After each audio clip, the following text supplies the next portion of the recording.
Welcome to this explainer. Today we're tackling a massive modern problem, which is how to stop just mindlessly binging content and instead use a structured, mindful framework to actually watch our movies and series. Because ultimately, we are aiming for deep understanding here. We want to know how to watch a movie or series for better understanding and to genuinely feel the atmosphere of what we're watching, rather than just treating it like some chore or a checklist we have to get through. Okay, we have to start by looking at the absolute absurdity of where modern media consumption has ended up for some people. I mean, look at this real quote from a Reddit post. A user actually claimed that they play 2 instances of the exact same movie simultaneously. Then, they skip the second instance halfway through just so they can finish the whole movie in half the time. This is literally speedrunning cinema. Other users in that thread rightly called it the worst approach to cinema they'd ever read. But you know, it really highlights a massive issue we're facing today. We are prioritizing sheer efficiency over experiencing art. So, it's basically a showdown between content efficiency and cinematic appreciation. Think about it. When you watch a movie at 1.5x speed, or you're watching it on a split screen while scrolling on your phone, you completely destroy the careful pacing and the emotional resonance that the creators painstakingly built. To truly read a movie and feel its atmosphere, we absolutely have to embrace focus, deliberate pacing, and genuine immersion. It's not a contest about how many movies you can log on your profile, it's about what you actually take away from them. But, to be fair, before we can even watch a movie, we face our first really big hurdle. Which brings us to Section 1, Overcoming Decision Fatigue, the Content Crisis. So, that first hurdle is just picking something to watch without having a total meltdown. We've all been there, right? Endlessly scrolling through a streaming platform, totally paralyzed by the algorithm.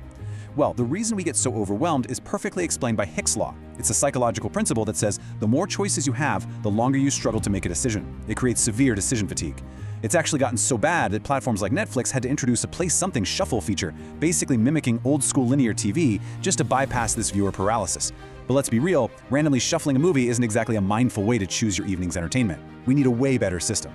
Well, Streamplay has a really brilliant solution for this, and it basically transforms your watch list from a massive graveyard of forgotten titles into a highly actionable tool. First up, organize by viewing mode, which really just means context. Categorize your list by focus viewing for those deep, heavy films, casual viewing for light comedies, and quick viewing for shorts. Second, enforce a strict 25 title limit so your list actually remains actionable and doesn't get bloated. And third, always prioritize content you've already started. Applying this structure immediately cuts down decision fatigue, meaning you can actually hit play and start watching. Moving on to Section 2, Entering the Flow State, Deep Work for Movies. All right, so you've decisively chosen your film. Now you've got to prep your environment. You absolutely cannot absorb a film's atmosphere if you're constantly distracted. We can actually adapt a popular productivity concept for this. Author Cal Newport defines deep work with this exact equation. High-quality work equals the time spent multiplied by the intensity of focus. If we take that and apply it to cinema, your understanding and emotional connection to a movie are directly tied to your intensity of focus. You have to put the phone in another room, disable your smartwatch notifications, and treat watching a film as a true flow state activity. Because honestly, only then can you truly immerse yourself in the world the director has built. Section 3, How to Read a Movie, Decoding the Atmosphere. Okay, your list is curated, you've picked a film, and you are completely distraction-free. The movie begins.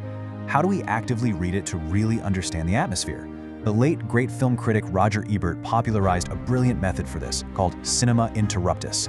It's the practice of pausing a film, literally shot by shot, to analyze exactly what the director is showing you. Now obviously, you probably don't want to pause every single frame during a Friday night movie with your friends, but adopting this mindset, looking at the screen as a carefully constructed painting rather than just moving pictures, will radically deepen your understanding of the story. The secret sauce here is knowing exactly what you're looking for when you're analyzing those frames. Ebert pointed out that visual space has what he called intrinsic weighting. Think about these subconscious rules of thumb. The right side of the screen is generally seen as the strong axis, which makes characters placed over there feel more positive or dominant. The top of the frame dominates the bottom. The foreground is stronger than the background. And diagonals, they trick our brains into feeling a sense of movement or imbalance.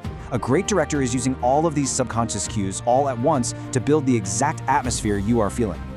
Take a look at how this plays out visually in a study on educational video formatting. When you place a host deliberately on the right side of the screen, that strong, dominant axis we just talked about, and leave the left side completely open to the environment, it changes everything.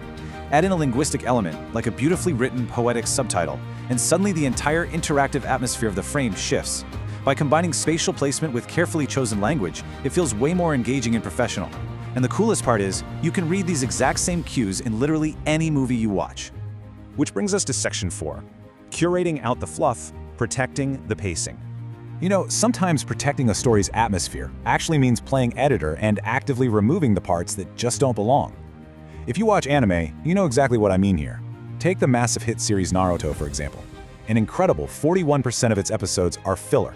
These are non-canon side stories created for the sole reason that the TV studio didn't want to catch up to the ongoing manga comic. Watching these completely unnecessary arcs absolutely destroys the pacing, the built-up tension, and the emotional weight of the main plot. If you want to understand the true atmosphere of the narrative, you literally have to skip them. Luckily, tracking platforms like Simcol make bypassing this fluff an absolute breeze. You just search for the anime, navigate over to their fillers tab, and follow the color coding. You watch the green canon episodes, the ones that actually advance the story, and you skip the red filler episodes. Doing this ensures you stay entirely locked into the true narrative journey without suffering from massive filler fatigue. And finally, Section 5, tracking the journey, logging your art. The credits roll, your mind is blown, you've deeply experienced the film, now what? Well, a mindful viewing framework requires reflection to build up your personal cinematic database. When we compare the two absolute giants in this tracking space, they offer very different vibes. Letterboxd is highly social. It's heavily favored by film-literate fans who love writing reviews and building deep art house-focused lists, but it only covers movies. Trakt, on the flip side, lacks some of that social flair, but completely makes up for it in infrastructure. It tracks movies and TV down to the exact episode. It offers passive tracking integrations with your media servers, and it provides incredibly deep statistics on your viewing hours. Choosing the right platform for your style really helps you internalize and maintain this mindful viewing habit. So, we're left with a choice.